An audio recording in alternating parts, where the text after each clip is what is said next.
From UFOs to psychic powers and government conspiracies, history is riddled with unexplained events.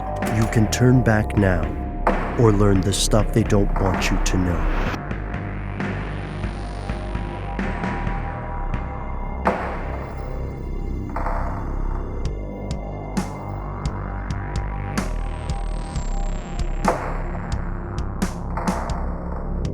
Here's where it gets crazy. First, obviously, I feel like we shouldn't even have to point this out, but it's due diligence. First, obviously, there's a very valid criticism that these massive amounts of money could be used for something better, something that helps the world. However, that is a criticism we look at every time we look at fine art, the toys of the wealthy, the Maserati fleets, everything that we like. The problem with that is once somebody has their own money, you cannot really tell them. And I would argue you should not really tell them what to do with it. Of course, also, I would argue that a lot of philanthropy is just a PR shell game again to screw the rest of the world. But it's true. It's true. That's a non-starter. You can't. People surprised don't react well when you say, hey, why did you spend $69 million on this digital thing when that could feed and house X amount of people for Y amount of years? Whatever. People don't like to hear that. Same reason Jeff Bezos probably doesn't like it when people are saying, here's the fraction of the money you made during the pandemic that could make a life-changing difference in the lives of the day-to-day lives of your employees. Yeah. I do want to point something out here. Many of these transactions we're talking about were done in, I think it was Ethereum. That was mostly Yes. the coin that was used for these. Ethereum is where it started. So I'm just putting this out there, and I don't even know if this fully computes, but they were rather low numbers of Ethereum that were exchanged. We're talking hundreds. I think that was the most, or at least the one sale that was for several 100,000 was like 200 and something Ethereum. I think we said something like that. Okay. Imagine that you got into Ethereum very, very early on, and let's say you put even as much as $10,000 down when Ethereum is at the lowest possible levels when it's just beginning. That could translate to many, many, many, many Ethereum, and which would essentially be a fortune that was created out of very little money very early on, and you would have so much of it, the equivalent of what it actually is in dollars maybe doesn't matter to someone as much once that like it's almost like winning the lottery really quickly. I can imagine the value of it seeming very different than if it was a hard-earned $1 million that someone worked their whole life to achieve or something. I'm so glad you brought that up. I'm so glad, because there's something that I think a lot of people can understand through comparison here, right? If someone just has this Ethereum and it's kind of grown native to that financial ecosystem, you never touched it because you're like a lot of other investors. You just wanted it to accrue and then hit a windfall, and then maybe you would think about taking it out into another currency. There's something that happens when you travel to a part of the world that uses a different currency, and it's really weird. I don't know if there's a technical or respected name for it, but when I'm just freestyling here, I call it's the monopoly money effect. You know what I mean? Like you go to a place where, like you go to Japan, that'll be a familiar example to a lot of people, and you take your US dollar amount that you have and you exchange it for yen, right? And you get these different amounts of dollars. So like if you put in $250, then all of a sudden you have over 27,000 yen. And even though you know that the value systems are different, psychologically, you're walking around and you're like, this is what it feels like at the top. You know what I mean? Yeah. And it can take you some time. It can take you a few transactions to realize, like to get a sense in your head that Yes, in terms of cost of things, that $250 and that 27,187 yen or something are still like they have parity. But I know exactly what you're thinking about. It's like it's one of the reasons that a lot of people, when they're traveling to unfamiliar places, might spend a lot more than they think they're spending because they're just like, hey, what these are all. Plus, other countries use coins a lot more often than the U.S. So they're like, I'm just putting pocket change in these things. I don't know that this is really worth $5 or whatever. It's tough, and that's even without exchange rates. So you are absolutely right, and I can see that. So we're not saying all these people are, billionaires or whatever. And And I think that's my point too, with about like, internet spending, crypto culture gone run amok, kind of is how I look at this in some ways, because so many people made a lot of money on crypto, maybe not instantly, but it's like a lot of people that I know that made a lot of money on crypto used it to buy like, synthesizers and like toys and stuff. It's not like, they were never banking on it as being their like life's blood or their life's work. It was always kind of funny money, because they knew the bottom could drop out any day. I was talking to a guy who, has given me some advice on this stuff. And he says he lost $90,000 in one fell swoop when there was a big crypto kind of bottom fallout situation back in like 2013 or something like that. And, to the point where he got out of it entirely for a while. Wow, and then got back in.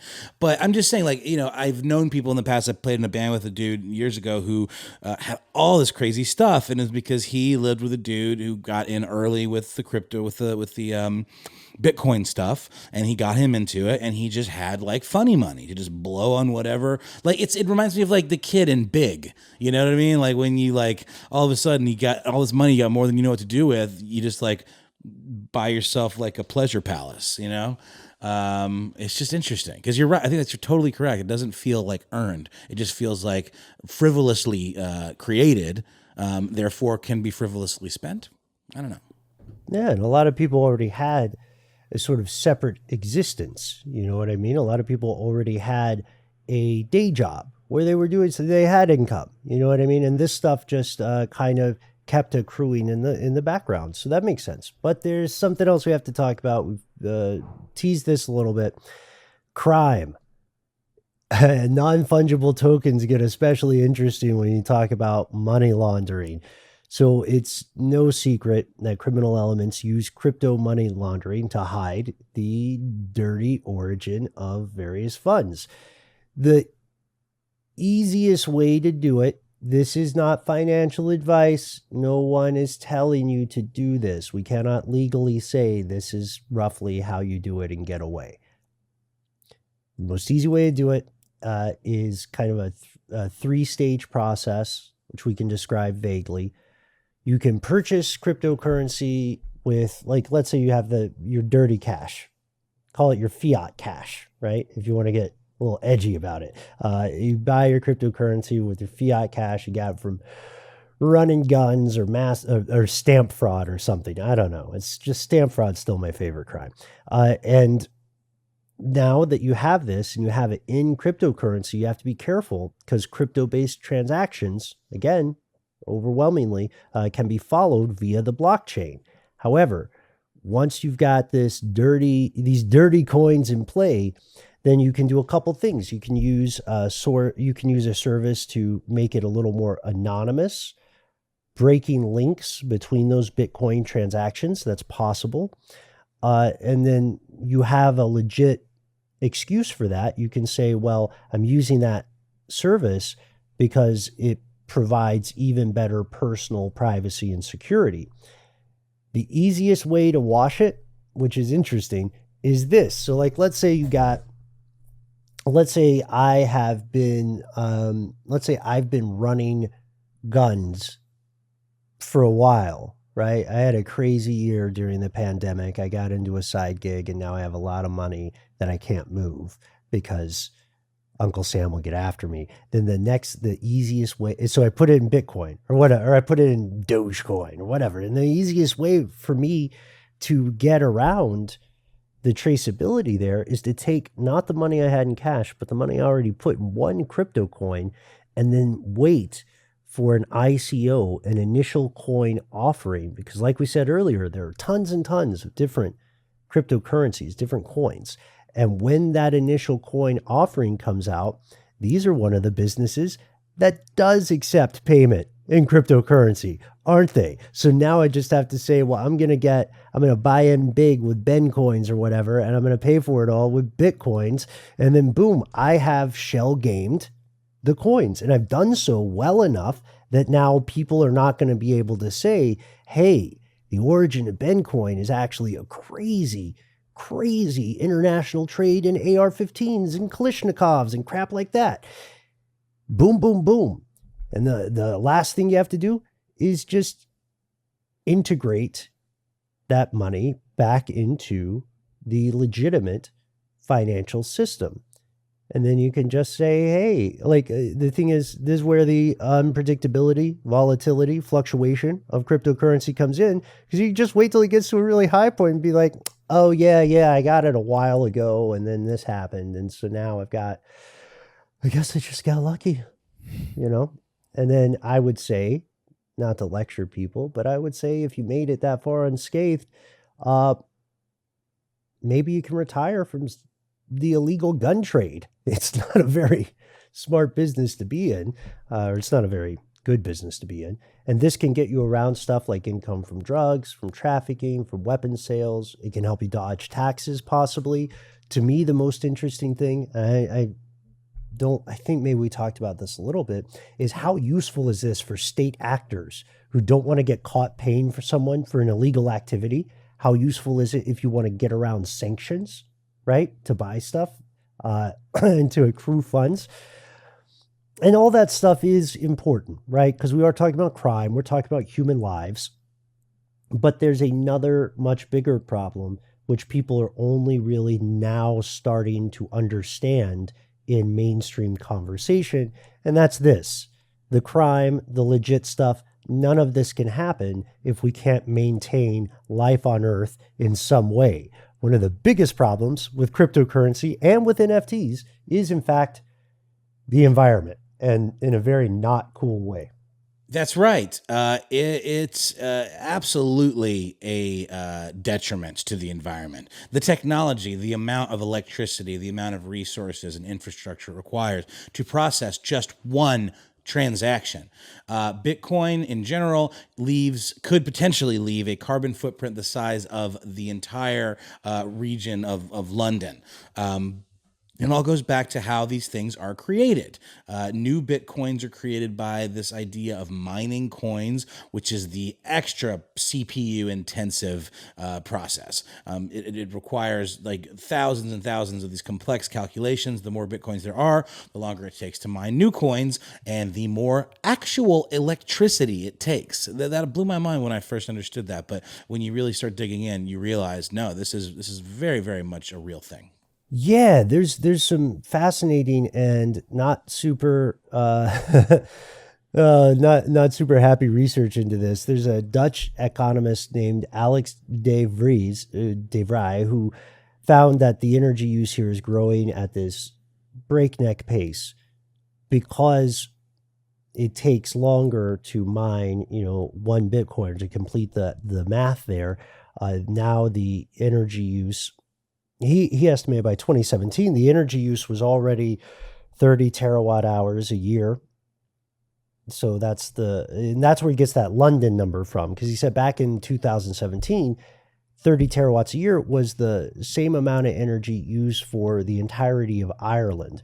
Cambridge University studies found Bitcoin uses more electricity than the entirety of Argentina as far as February 2021. So it's accelerating is the issue. We're feeding more and more into the machine, and that is creating more and more pollution because most of the world's energy comes from fossil fuels, right? So it's something we don't really think about, but it's absolutely true, and something Noel, you and I think had talked a little bit about this off air when you were kind of getting into Bitcoin, right? Yeah, well, it's not something I even fully realized right when I started, and again, I'm not like deep into it by any stretch of the imagination, but it's true. I mean, there's definitely like Bitcoin apologists for lack of a better way of describing them, that will say, okay, there's a conflation going on. People are saying, one Bitcoin transaction consumes as much energy as your house uses in a week. And in this blog, 3 myths about Bitcoin's energy consumption from Satoshi Labs, they point out that, it's electricity that it consumes, not energy writ large. So it's like I use as a consumer electricity, gas, and gasoline. Bitcoin transactions only use electricity, but it's honestly like, I only bring that up just to show both sides. But yeah, it's true. I mean, it is fair to say that a one single crypto or Bitcoin transaction in 2020 was 741 kilowatt hours. Which was more compared to the cumulative 100,000 Visa transactions with only one energy consumption of 149 kilowatt hours. Yeah. So there is a real issue here, and the thing about this is it's an issue that's tough to mitigate in many ways, because the way the system is built demands that increased consumption. Ethereum, who, as we mentioned earlier, is the kind of the big daddy of NFT, uses a process called proof of work to validate their transactions, to say like, yes, this is the actual thing happening and it is legitimate. But in response to the growing criticism about energy consumption and environmental damage, they've been moving to a less intensive process called proof of stake. And this proof of stake process is going to, according to them, take up less than 1% of the energy that's currently being consumed. So that's good news, I guess, but it's something a lot of people haven't thought about. I didn't really think about it. You have to it gives you a sense of just how gargantuan the infrastructure is now to create these coins. But there is one other philosophical quandary here, and it's one that does not have an easy answer, and it's this. We talked about at the very beginning. What is value? What is currency, economy, religion? There's this fantastic fairy tale I guess it qualifies as a fairy. It doesn't really have fairies in it, but there's this story that's very popular in the West, or was back in the day, called The Emperor's New Clothes. We all remember it. Back in the story goes, once upon a time, there was an emperor who had everything, and he was a super fancy dude, and he had all this super fancy exclusive stuff, and he was very jaded because he had bought everything you could buy. He had the finest clothes, the finest caviar and cheese wheels and NFTs hanging up in his boudoir, and he wanted something that no one else could have. And so a tailor from far away, an unknown man, came to him and said, I will create for you the finest suit of clothes, right? Look at this. This silk is so fine that only the most refined eye could see it. Can you, surely, Emperor, you can be the type of dude to appreciate this type of stuff? And then the emperor was just, what did the emperor do? Oh my God, yes, it's gorgeous. And feel this finery. It's so soft. It's like velvet, but magical angel velvet. Give me all of the bolts. That's what invisible fabric comes in. And then, he makes him these outfits that he then wears in a parade, and he's just got his junk all hanging out. He's out there. And it's a parable. Let's call it a parable, perhaps, because it's meant to teach a lesson, right? And the lesson is, be grateful for the things you have, and don't focus all of your energy on things, because that's not going to make you happy. And at the end of the day, it's like more money, more problems. If you get to a point where you just keep wanting the next thing and the next thing and the next thing, you're never going to actually be happy, because you're just building your image of successful life and of happiness on stuff. And it's the oldest cliche in the book, but you can't take it with you. And I feel like this is a product of that. I think you're spot on, Ben. This phenomenon is a product of that malaise that I think overly wealthy people have, where they want to have a thing that no one else can have or get in on early on the cool thing. But the twist of that story is, I mean, I said he had his junk hanging out and all that, but I mean, that's because what? Well, my son, it's because there are no clothes. Exactly. That's me talking to my son, reading The Emperor's New Clothes to him. There you go, bingo. So the big thing here also is that the value is based on really nothing besides the fact that it's difficult to make these things. They are trackable, and you can make more of them, and they're clean, and they're somewhat anonymous. So like the value is in what they are somewhat, even though they're not really there. They're digital things. But I think something that's really important here is that because it is based on belief, people who have been heavily invested in something like Bitcoin or Ethereum, them getting others to believe in the same way as our salesman to the emperor, getting them to believe that the Bitcoin is real and very, very valuable is highly profitable to them, because their investment goes higher and higher with every new person that says, yes, I see the clothes too. They're amazing. So when I'm thinking about specifically calling out some billionaires and multi-millionaires out there who are going on Twitter and other places talking up Bitcoin and Ethereum and all the other ones out there, saying how great they are and how you should get invested. And I mean, I'm imagining all of us, people on our level, like you, Noel, investing your hard-earned money in something like this. And then really we're filling the coffers of billionaires who just went in on a whim to invest in their Bitcoin. Some of that happened with Wall Street Bets, when we saw people drop it in the thread to say, you know what the next GameStop is going to be? Should invest in that. You're right. Yeah. Well, case in point, our buddy John McAfee of the antivirus fame, he was just indicted for altcoin pump and dump scams, where essentially he was big upping these altcoins on his Twitter as a person who's supposedly an expert, and saying, people would ask him, well, are you invested in this? And he would say, no, my son, I am not. And of course he was. And he would pump it based on the exposure it would get from his tweets. And then he'd dump it and make the money and then rinse and repeat. So he is actually facing up to 80 years in prison. He's 75 years old. Can't believe that's what it took for this guy to finally have to answer for some of his misdeeds that we know about. Didn't he practically stage a coup in a third world country or something, Ben? I can't remember exactly what the deal was, but dude's easily a mavericky nut job. He's lived a life. But he is also clearly, if he is convicted, which doesn't sound like he has been yet, he's clearly doing he's clearly tackling the same conundrum that you were talking about there, Matt, which is Bitcoin is barely used as a real world currency. It's bought, again, as an investment. So that means that its value, whatever its value may be, is solely found in the fact that other people value it. And so when you ask how much something is worth in the world of art, you're really asking, because art is subjective, you're really asking about other people's opinions in the future. And then when you remove the physical object there, it becomes increasingly intangible.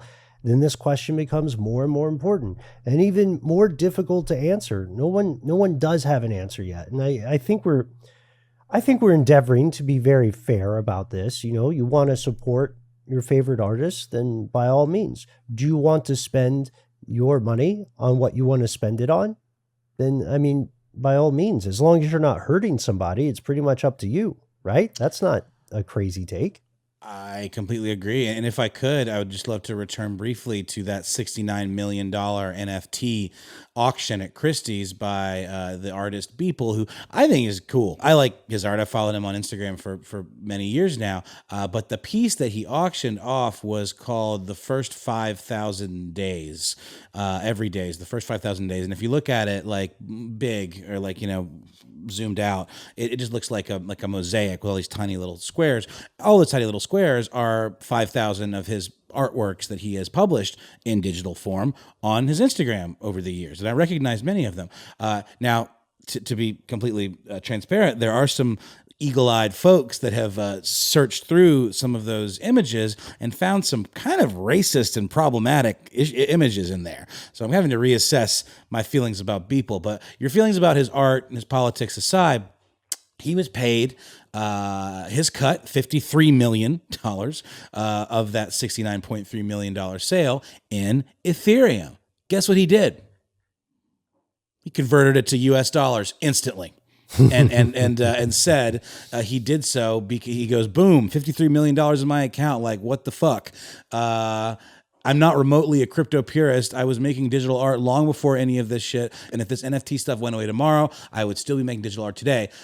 He says, then goes on to say, I absolutely think it's a bubble, to be quite honest. There was a bubble and the bubble burst and it wiped out a lot of crap, but it didn't wipe out the internet. And so the technology itself is strong enough where I think it's going to outlive that, says the man with $53 million in his bank account. If the bubble burst, it burst with him, I would say.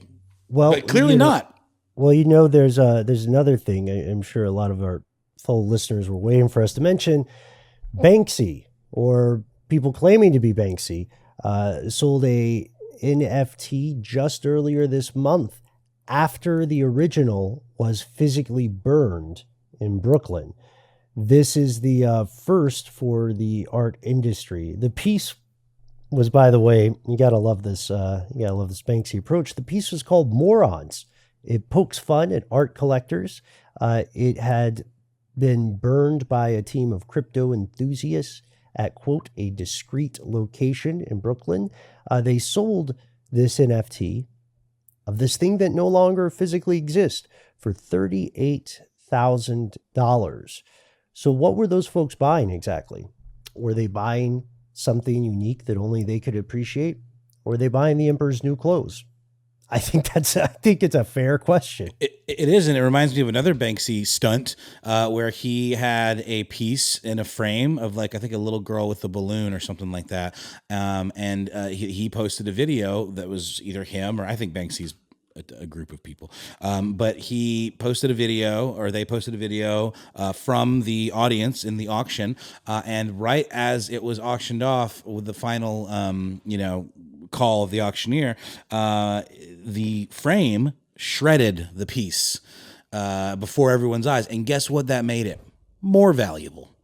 Because it stopped halfway. And so now it's like, so that's like literally because the destruction of the art made the art more valuable, because it was now Banksy's hands were on it and it's this like custom shredder frame. So it's all so ephemeral.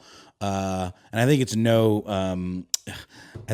accident that one of the most popular cryptocurrencies and the one used for these is called Ethereum, because it's all just kind of in the ether, And of course, to the collective known as Banksy, as I think it's a group of people too, thank you so much for hoisting the world of fine art on the petard it deserves. Yes. So massively appreciated. Thanks as always to everybody tuning into the show. There is some stuff they don't want you to know about cryptocurrency, and there are some questions that have to be asked about NFTs. We can't wait to hear from you. Are you an artist who has been creating NFTs? Are you someone who has purchased one? What's your opinion on cryptocurrency?